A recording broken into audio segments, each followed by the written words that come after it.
This video will show you how to add or delete rooms in a group reservation. Let us see how.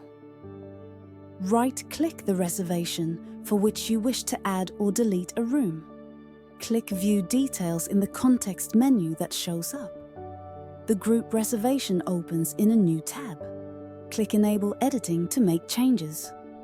Move to the lower section. All reservations in the group booking are listed here. Click on Add New Room.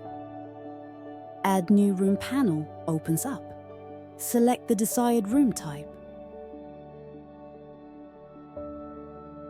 Specify number of adults and child in the rooms.